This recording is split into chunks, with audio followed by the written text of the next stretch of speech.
Schopenhauer.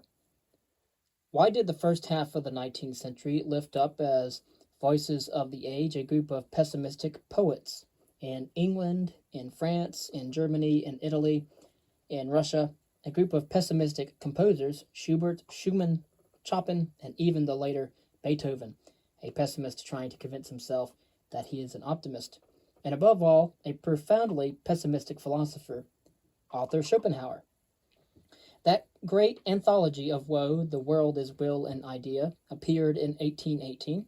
It was the age of the Holy Alliance. Waterloo had been fought, the Revolution was dead, and the sun of the Revolution was rotting on a rock in a distant sea.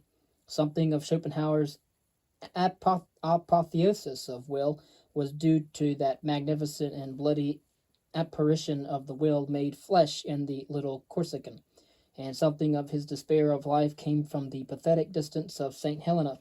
Will, defeated at last, and dark death, the only victor of all the wars.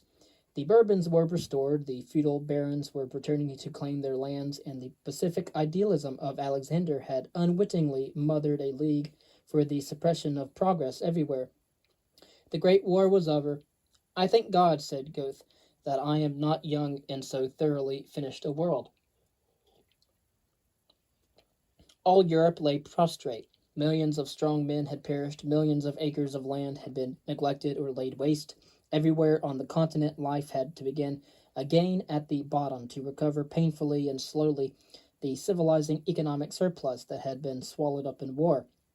Schopenhauer, traveling through France and Austria in 1804, was struck by the chaos and uncleanliness of the villages, the wretched poverty of the farmers, the unrest and misery of the towns. The passage of the Napoleonic and counter-Napoleonic armies had left scars of ravage on the face of every country. Moscow was in ashes. In England, proud victor in the strife, the farmers were ruined by the fall in the price of wheat, and the industrial workers were tasting all the horrors of the nascent and uncontrolled factory system. Demobilization added to the unemployment. I have heard my father say that in the years when oatmeal was as high as 10 shillings a stone, he had noticed the laborers retire, each separately to a brook, and there drink instead of dining, anxious only to hide their misery from one another. Never had life seemed so meaningless or so mean. Yes, the revolution was dead, and with it the life seemed to have gone out of the soul of Europe.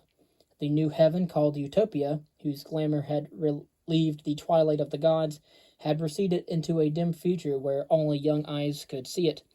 The older ones had followed that lure along enough, and turned away from it now to a mockery of men's hopes. Only the young can live in the future, and only the old can live in the past. Men were most of them forced to live in the present, and the present was a ruin. How many thousands of heroes and believers had fought for the revolution? Now the hearts of youth everywhere in Europe had turned toward the young republic, and had lived on the light and hope of it, until Beethoven tore into shreds the dedication of his heroic symphony to the man who had ceased to be the son of the revolution, and had become the son-in-law of reaction. How many had fought even then for the great hope, and had believed with passionate uncertainty to the very end? And now here was the very end, Waterloo, and St. Helena, and Vienna, and on the throne of prostrate France a Bourbon who had learned nothing and forgotten nothing. This was the glorious denouement of a generation of hope and effort as human history had never known before. What a comedy this tragedy was for those whose laughter was yet bitter with tears. Many of the poor had in these days of disillusionment and suffering the consolation of religious hope, but a large proportion of the upper classes had lost their faith and looked out upon a ruined world with no alleviating vision of a vaster life in whose final justice and beauty these ugly ills would be dissolved.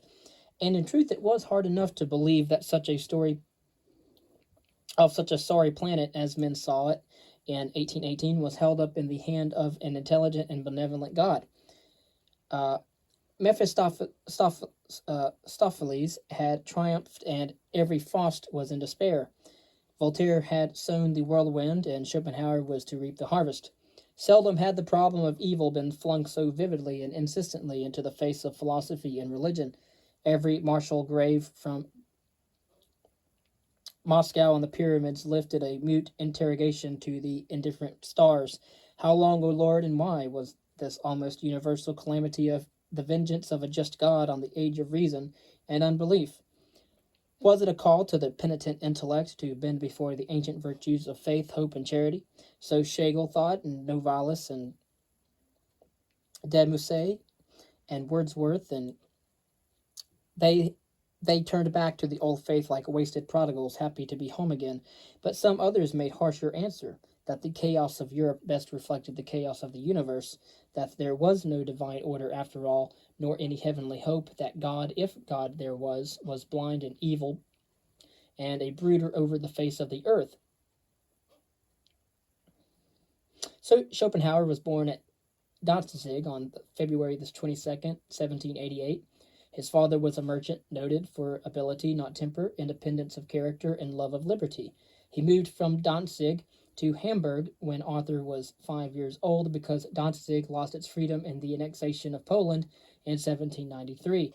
Young Schopenhauer therefore grew up in the midst of business and finance, and though he soon abandoned the mercantile career into which his father had pushed him, it left its mark upon him in a certain bluntness of manner, a realistic turn of mind, a knowledge of the world and of men. It made him that academic type of philosopher whom he so despised. The father died, apparently by his own hand, in 1805. The paternal grandmother had died insane. The character or will, says Schopenhauer, is inherited from the father, the intellect from the mother. The mother had intellect. She became one of the most popular novelists of her day, but she had temperament and temper too. She had been unhappy with her prosaic husband, and when he died, she took to free love and moved to Weimar as the fittest climate for that sort of life. Arthur Schopenhauer reacted to this as Hamlet to his mother's remarriage, and his quarrels with his mother taught him a large part of those half-truths about women with which he was to season his philosophy. Of course, one of her letters to him reveals the state of their affairs. You are unbearable and burdensome and very hard to live with. All your good qualities are overshadowed by your conceit and made useless to the world simply because you cannot restrain your propensity to pick holes in other people. So they arranged to live apart. He was to come only to her at homes and be one guest among others. They could then be as polite to each other as strangers instead of hating each other like relatives. Goethe, who liked Schopenhauer because she let him bring his uh, Christian with them, made matters worse by telling the mother that her son would become a very famous man. The mother had never heard of two geniuses in the same family. But finally, in some culminating quarrel, the mother pushed her son and rival down the stairs, whereupon our philosopher bitterly informed her that she would be known to posterity only through him. Schopenhauer quitted Weimar soon afterward, and though the mother lived 24 years more, he never saw her again. Byron, also a child of 1788, seems to have had similar luck with his mother. These men were almost by this circumstance doomed to pessimism. A man who has not known a mother's love, and worse, has known a mother's hatred, has no cause to be infatuated with the world. Meanwhile, Schopenhauer had gone through gymnasium and university, and had learned more than was on their schedules.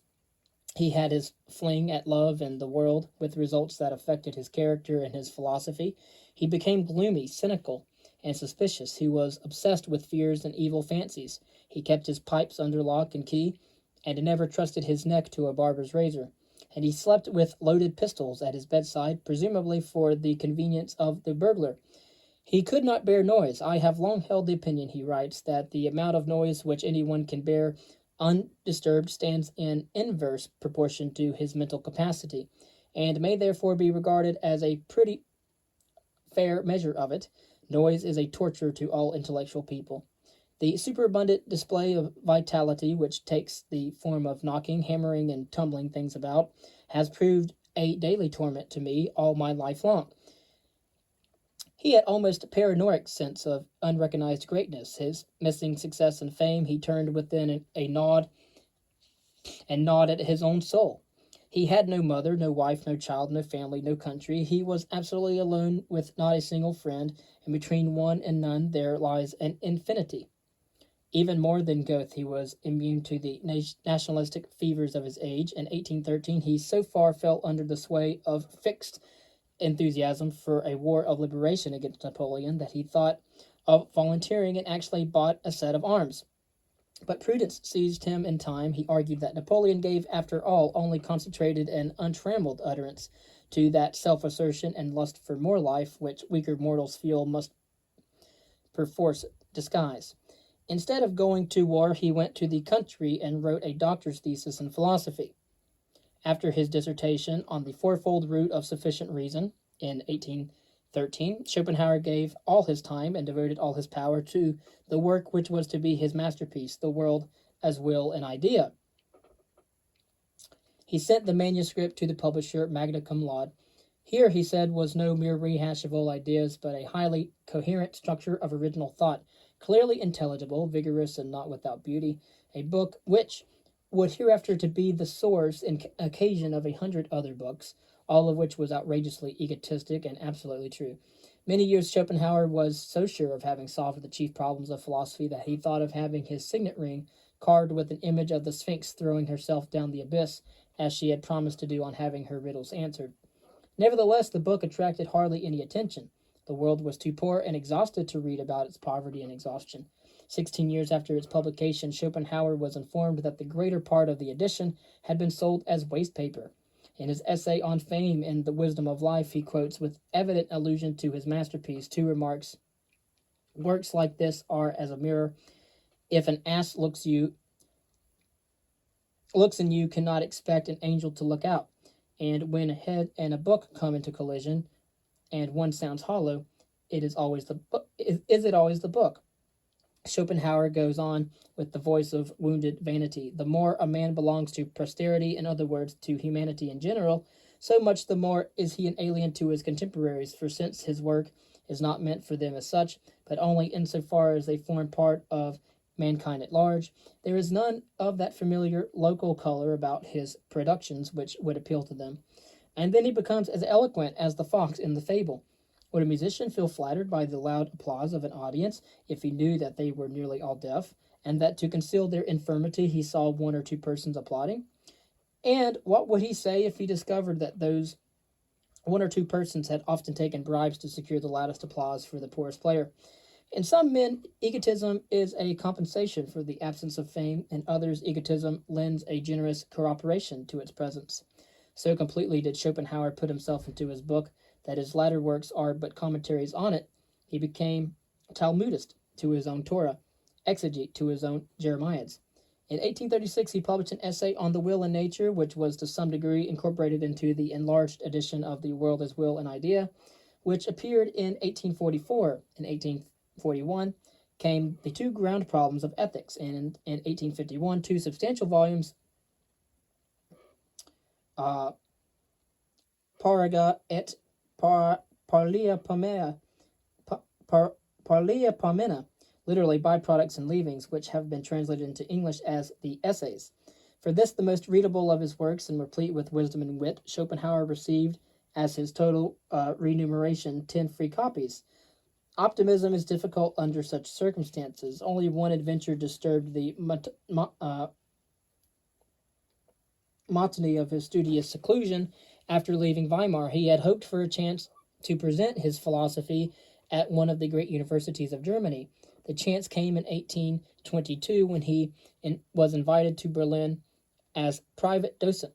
He deliberately chose for his lectures the very hours at which the then mighty Hegel was scheduled to teach. Schopenhauer trusted that the students would view him and Hegel with the eyes of posterity, but the students could not so far anticipate, and Schopenhauer found himself talking to empty seats.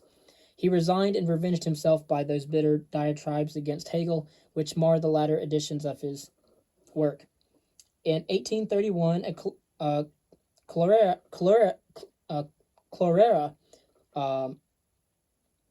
epidemic broke out in Berlin. Both Hegel and Schopenhauer fled, but Hegel returned prematurely, caught the infection, and died in a few days. Schopenhauer never stopped until he reached Frankfurt, where he spent the remainder of his 72 years. Like a sensible pessimist, he had avoided that pitfall of optimists, the attempts to make a living with the pen. He had inherited an interest in his father's firm and lived in modest comfort on the revenue which this brought him. He invested his money with a wisdom unbecoming a philosopher. When a company in which he had taken shares failed and the other creditors agreed to a 70% settlement, Schopenhauer fought for full payment and won. He had enough to engage 2 rooms in a boarding house. There he lived at the last 30 years of his life with no comrade but a dog. He called the little poodle Atma, the Brahmist's term for the world soul, but the wags of the town called it young Schopenhauer. He ate his dinners usually at the Englischer Hof. At the beginning of each meal, he would put a gold coin upon the table before him, and at the end of each meal, he would put the coin back into his pocket.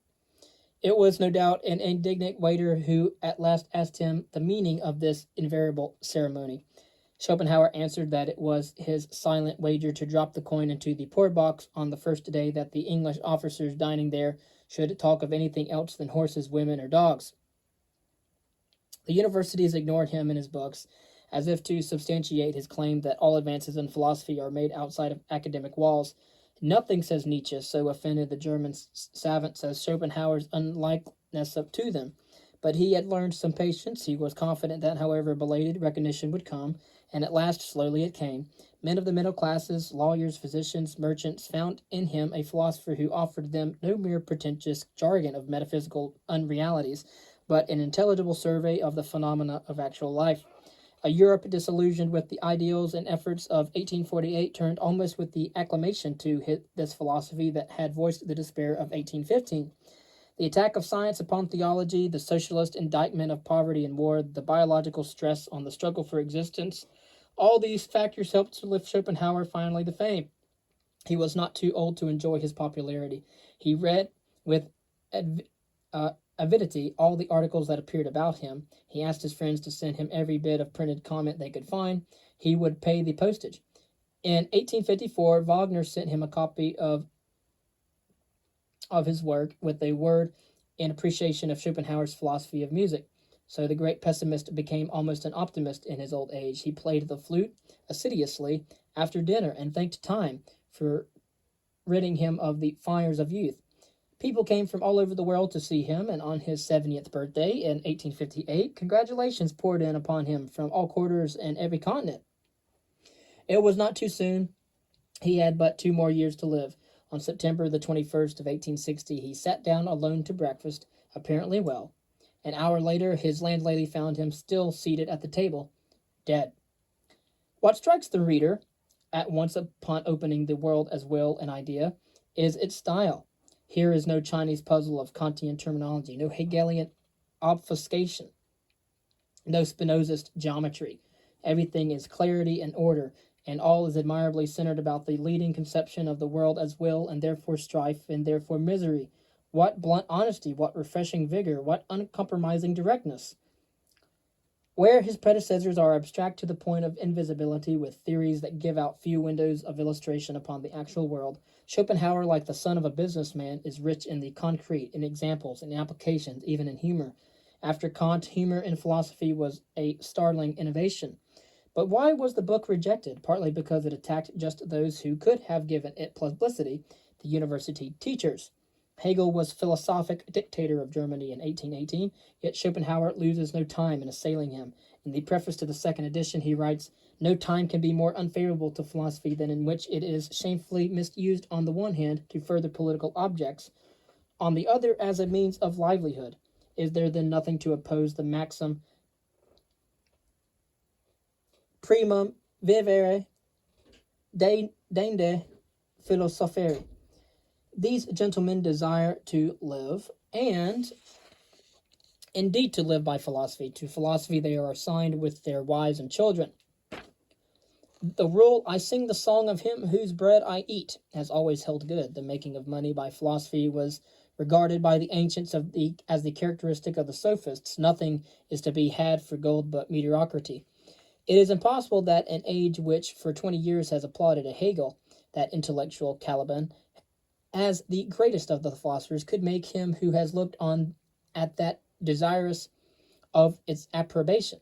But rather truth will always be paucorum hominum, and must therefore quietly and modestly wait for the few whose unusual mode of thought may find it enjoyable. Life is short, but truth works far and lives long. Let us speak the truth. These last words are nobly spoken, but there is something of sour grapes in it all. No man was ever more anxious for approbation than Schopenhauer. It would have been nobler still to say nothing ill of Hegel. De vivis nil nisi bonum. Of the living let us say nothing but good. And as for modesty awaiting recognition, I cannot see, says Schopenhauer, that between Kant and myself anything that has been done in philosophy. I hold this thought that the world is will, to be that which has long been sought for under the name of philosophy, and the discovery of which is therefore regarded by those who are familiar with history as quite as impossible as the discovery of the philosopher's stone. I only intend to impart a single thought, yet notwithstanding all my endeavors, I could find no shorter way of imparting it than this whole book. Read the book twice, and the first time with great patience. So much for modesty. What is modesty but hypocritical humility, by means of which, in a world swelling with envy, a man seeks to obtain pardon for excellences and merits from those who have none? No doubt, when modesty was made a virtue, it was a very advantageous thing for the fools, for everybody is expected to speak of himself as if he were one. There was no humility about the first sentence of Schopenhauer's book. The world, it begins, is my idea.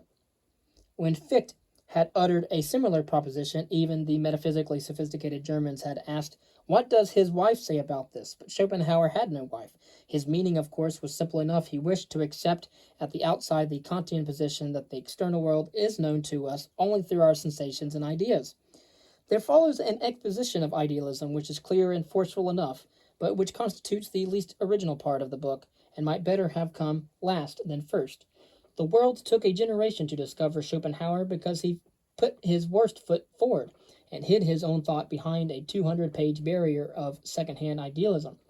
The most vital part of the first edition is an attack on materialism. How can we explain mind as matter when we know matter only through mind? Quote, if we had followed materialism thus far with clear ideas, when we reached its highest point, we would suddenly be seized with a fit of the inextinguishable laughter of the Olympians. As if waking from a dream, we would all at once become aware that its fatal result, knowledge, which it had reached so laboriously, was presupposed as the indispensable condition of its very starting point. Mere matter, and when we imagined that we thought matter, we really thought only the subject that perceives matter, the eye that sees it, the hand that feels it, the understanding that knows it.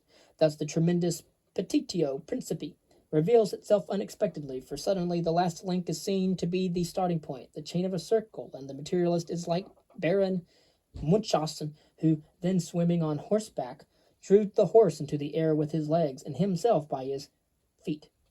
The crude materialism, which even now in the middle of the 19th century has been served up again under the ignorant delusion that it is original. Stupidity denies vital force, and first of all tries to explain the phenomena of life from physical and chemical forces, and those again from the mechanical effects of matter. But I will never believe that even the simplest chemical combination will ever admit of mechanical explanation, much less the properties of light, heat, and electricity. These will always require a dynamical explanation. No, it is impossible to solve the metaphysical puzzle, to discover the secret essence of reality, by examining matter first, and then proceeding to examine thought. We must begin with that which we know directly and intimately, ourselves. We can never arrive at the real nature of things from without. However much we may investigate, we can never reach anything but images and names. We are like a man who goes around a castle seeking in vain for an entrance, and sometimes sketching the facades. Let us enter within. If we can ferret out the ultimate nature of our own minds, we shall perhaps have the key to the external world. Almost without exception, philosophers have placed the essence of mind in thought and consciousness. Man was the knowing animal, the animal rationale. This ancient and universal radical error, this enormous proton pseudos, must before everything be set aside. Consciousness is the mere surface of our minds, of which, as of the earth, we do not know the inside but only the crust. Under the conscious intellect is the conscious or unconscious will, a striving, persistent, vital force, a spontaneous activity, a will of imperious desire. The intellect may seem at times to lead the will, but only as a guide leads his master. The will is the strong, blind man who carries on his shoulders the lame man who can see. We do not want a thing because we have found reasons for it. We find reasons for it because we want it. We even elaborate philosophies and theologies to cloak our desires. Hence, Schopenhauer calls man the metaphysical animal. Other animals desire without metaphysics. Nothing is more provoking when we are arguing against a man with reasons and explanations, and taking all pains to convince him, than to discover at last that he will not understand, that what we have to do with his will. Hence the uselessness of logic. No one ever convinced anybody by logic, and even logicians use logic only as a source of income. To convince a man, you must appeal to his self-interest, his desires, his will. Observe how long we remember our victories, how soon we forget our defeats. Memory is the menial of will, the menial of will. In doing accounts, we make mistakes much oftener in our own favor than to our own disadvantage, and this without the slightest dishonest intention. On the other hand, the understanding of the stupidest man becomes keen when objects are in question that closely concern his wishes. In general, the intellect is developed by danger, as in the fox, or by want, as in the criminal. But always it seems subordinate and instrumental to desire. When it attempts to displace the will, confusion follows. No one is more liable to mistakes than he who acts only on reflection. Consider the agitated strife of men for food, mates, or children. Can this be the work of reflection? Certainly not. The cause is the half-conscious will to live, and to live fully. Men are only apparently drawn from in front. In reality, they are pushed from behind. They think they are led on by what they see, when in the truth they are driven on by what they feel, by instincts of whose operation they are half the time unconscious of. Intellect is merely the minister of foreign affairs. Nature has produced it for the service of the individual will. Therefore, it is only designed to know things so far as they afford motives for the will, but not to fathom them or to comprehend their true being. The will is the only permanent and unchangeable element in the mind. It is the will which, through continuity of purpose, gives unity to consciousness and holds together all its ideas and thoughts, accompanying them like a continuous harmony. It is the organ point of thought. Character lies in the will, and not in the intellect. Character, too, is continuity of purpose and attitude, and these are will. Popular language is correct when it prefers the heart to the head. It knows, because it has not reasoned about it, that a good will is profounder and more reliable than a clear mind, and when it calls a man shrewd, knowing, or cunning, it implies its suspicion and dislike. Brilliant qualities of mind win admiration, but never affection, and all religions promise a reward for excellences of the will or heart, but none for excellences of the head or understanding. Even the body is the product of the will. The blood, pushed on by that will which we vaguely call life, builds its own vessels by wearing grooves in the body of the embryo. The grooves deepen and close up and become arteries and veins. The will to know builds the brain, just as the will to grasp forms the hand, or as the will to eat develops the digestive tract. Indeed, these forms of will and these forms of flesh, are but two sides of one process in reality. The relation is best seen in emotion, where the feeling and the internal body changes form one complex unit. The act of will and the movement of the body are not two different things objectively known, which the bond of causality unites. They do not stand in the relation of cause and effect. They are one and the same, but they are given in entirely different ways, immediately and again in perception. The action of the body is nothing but the act of the will objectified. This is true of every moment of the body. The whole body is nothing but objectified will. The parts of the body must therefore completely correspond to the principal desires through which the will manifests itself. They must be the visible expression of these desires. Teeth, throat, and bowels are objectified hunger. The organs of generation are objectified sexual desire. The whole nervous system constitutes the antennae of the will, which stretches within and without. As the human body generally corresponds to the human will generally, so the individual bodily structure corresponds to the individually modified will, the character of the individual. The intellect tires, the will never. The intellect needs sleep, but the will works even in sleep. Fatigue, like pain, has its seat in the brain. Muscles not connected with the cerebrum, like the heart, never tire. In sleep the brain feeds, but the will requires no food. Hence the need for sleep is greatest in brain workers. This fact, however, must not mislead us into extending sleep unduly, for then it loses its intensity and becomes mere loss of time. In sleep, the life of man sinks to the vegetative level, and then the will works according to its original and essential nature, undisturbed from without, with no diminution of its power through the activity of the brain and the exertion of knowing, which is the heaviest organic function. Therefore, in sleep, the whole power of the will is directed to the maintenance and improvement of the organism. Hence, all healing, all favorable crises take place in sleep. Burdock was right when he declared sleep to be the original state. The embryo sleeps almost continuously, and the infant most of the time. Life is a struggle against sleep. At first we win ground from it, which in the end it recovers. Sleep is a morsel of death borrowed to keep up and renew that part of life which has been exhausted by the day. It is our eternal foe. Even when we are awake, it possesses us partly. After all, what is to be expected of heads, even the wisest of which is every night the scene of the strangest and the most senseless dreams, and which has to take up its meditations again on awakening from them? Will, then, is the essence of man. Now, what if it is also the essence of life in all its forms, and even of inanimate matter? What if will is the long sought for, the long despaired of, thing in itself, the ultimate inner reality and secret essence of all things? Let us try then to interpret the external world in terms of will, and let us go at once to the bottom. Where others have said that will is a form of force, let us say that force is a form of will. To Hume's question, what is causality? We shall answer will. As will is the universal cause in ourselves, so it is in things. And unless we are to understand cause as will, causality will remain only a magic and mystic formula, really meaningless. Without this secret, we are driven to mere occult qualities like force or gravity or affinity. We do not know what these forces are, but we know at least a little more clearly what will is. Let us say, then, that repulsion and attraction, combination and decomposition, magnetism and electricity, gravity and crystallization are will. Goethe expressed this idea in the title of one of his novels when he called the irresistible attraction of lovers Die Wahlverwandtschaften, elective affinities. The force which draws the lover and the force which draws the planet are one. So in plant life, the lower we go among the forms of life, the smaller we find the role of intellect, but not so with will.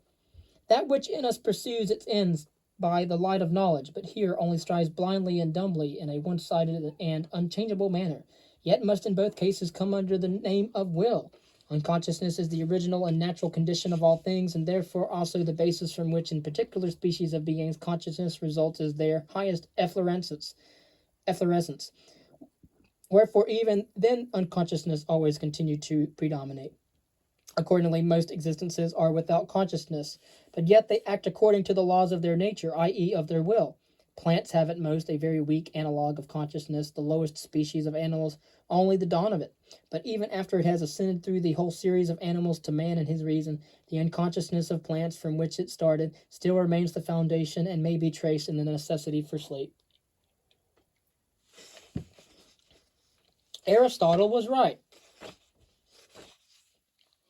There is a power within that molds every form, in plants and planets, in animals and men. The instinct of animals in general gives us the best illustration of what remains of teleology in nature, for as instinct is an action similar to that which is guided by the conception of an end, and yet is entirely without this, so all construction in nature resembles that which is guided by the conception of an end, and yet is entirely without it.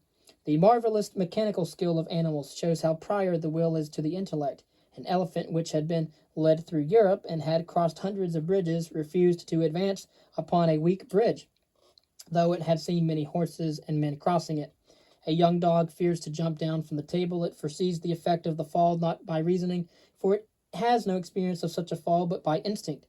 Orangutans warm themselves by a fire which they find, but they do not feed the fire. Obviously, then, such actions are instinctive and not the result of reasoning. They are the expression not of intellect, but of will. The will, of course, is a will to live and a will to maxim life.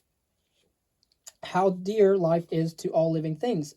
A maximum, and with what silent patience it will bide its time.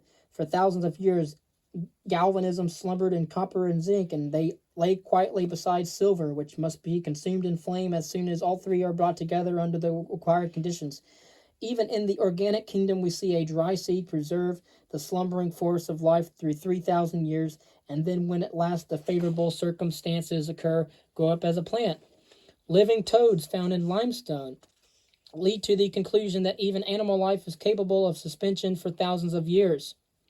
The will is a will to live, and its eternal enemy is death. But perhaps it can defeat even death?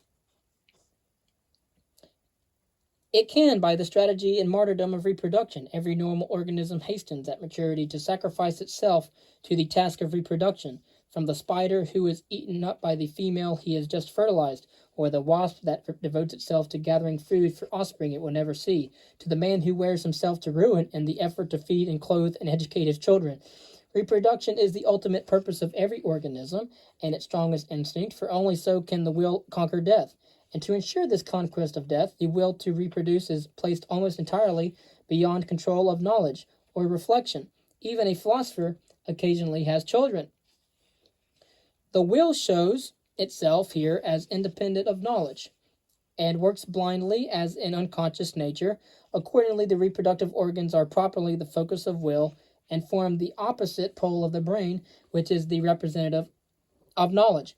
The former are the life-sustaining principle. They ensure endless life. For this reason, they were worshipped by the Greeks in the Phallus and by the Hindus in the Lingam. Hesiod and Parmenides said very significantly that Eros is the first, the creator, which the principle from which all things proceed. The relation of the sexes is really the invisible central point of all action and conduct, and peeps out everywhere in spite of all veils thrown over it.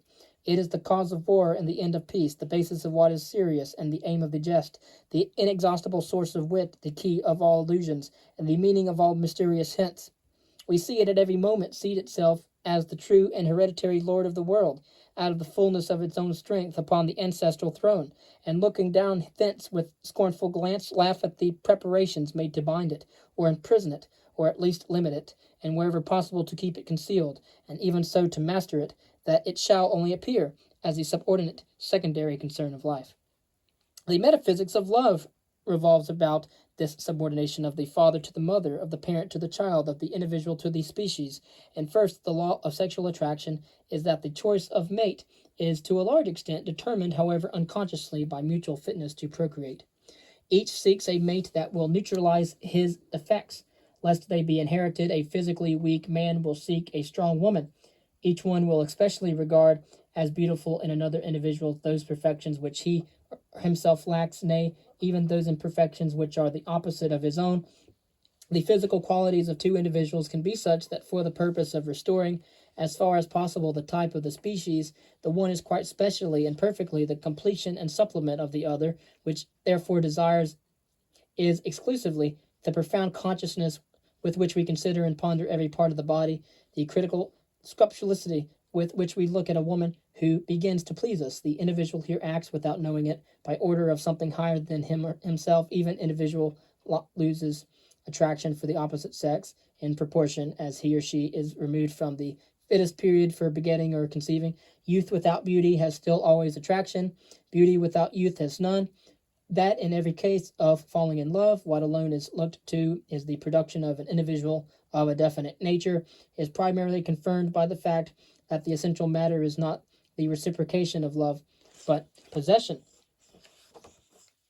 Nevertheless, no unions are so unhappy as these love marriages, and precisely for the reason that their aim is the perpetuation of the species and not the pleasure of the individual.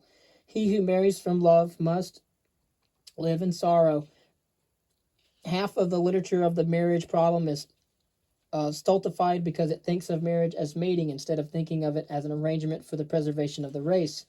Nature does not seem to care whether the parents are happy forever afterwards or only for a day, so long as reproduction is achieved. Marriages of convenience, arranged by the parents of the mates, are often happier than marriages of love. Yet the woman who marries for love against the advice of her parents is in a sense to be admired, for she has preferred what is of most importance and has acted in the spirit of nature, more exactly of the species, while the parents advised in the spirit of individual egoism. Love is the best eugenics. Since love is a deception practiced by nature, marriage is the attrition of love and must be disillusioning. Only a philosopher can be happy in marriage, and philosophers do not marry. Because the passion depended upon an illusion which represented that which has value only for the species as valuable for the individual, the deception must vanish after the attainment of the end of the species. The individual discovers that he has been the dupe of the species. If Petrarch's passion had been gratified, his song would have been silenced. The subordination of the individual to the species as instrument of its continuance appears again in the apparent dependence of individual vitality on the condition of the reproductive cells. The sexual impulse is to be regarded as the inner life of the tree, the species upon which the life of the individual grows, like a leaf that is nourished by the tree and assists in nourishing the tree.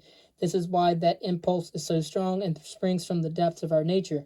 To castrate an individual means to cut him off from the tree of the species upon which he grows, and thus severed, leaves him to wither, hence the degradation of his mental and physical powers.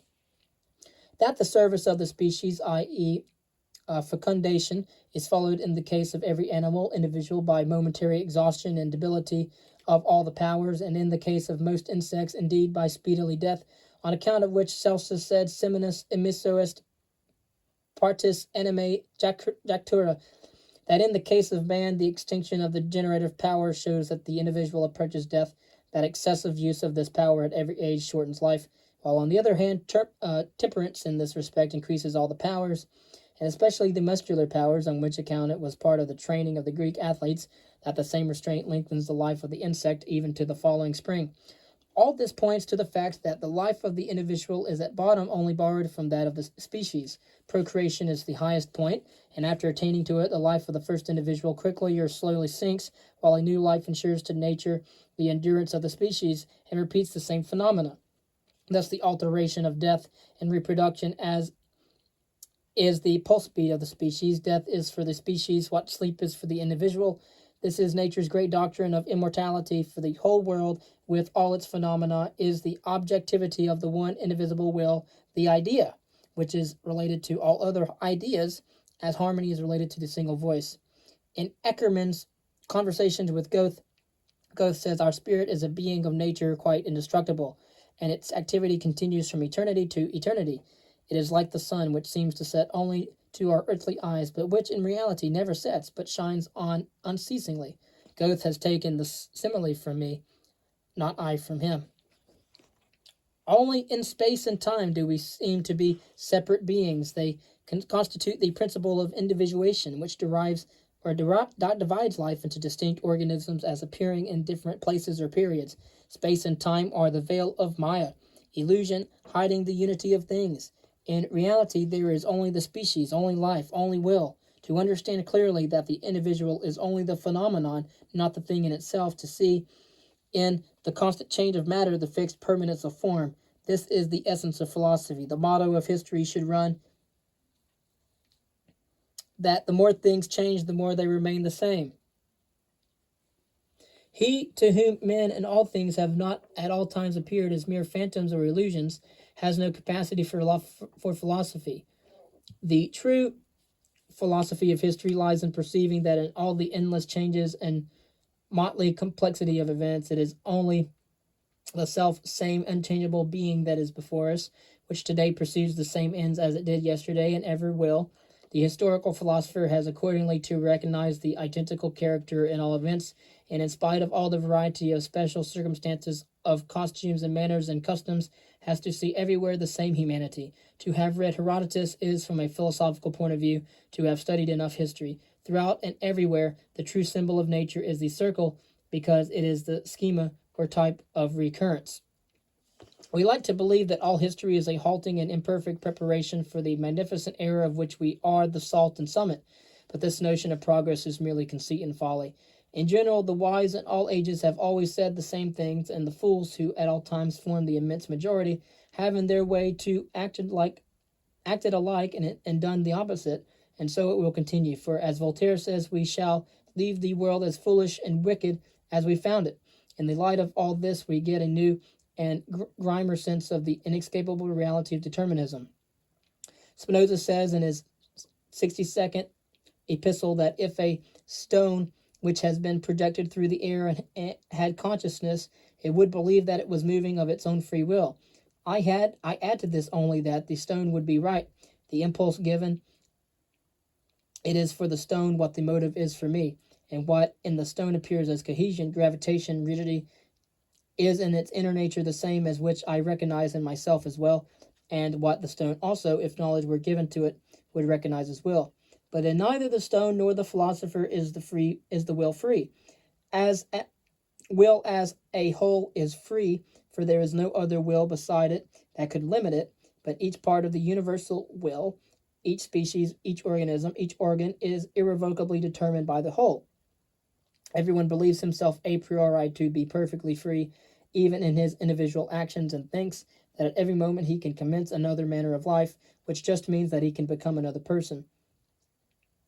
But a posteriori, through experience, he finds to his astonishment that he is not free, but subjected to necessity, that in spite of all his resolutions and reflections, he does not change his conduct, and that from the beginning of his life to the end of it, he must carry out the very character which he himself condemns, and, as it were, play the part which he has undertaken to the very end.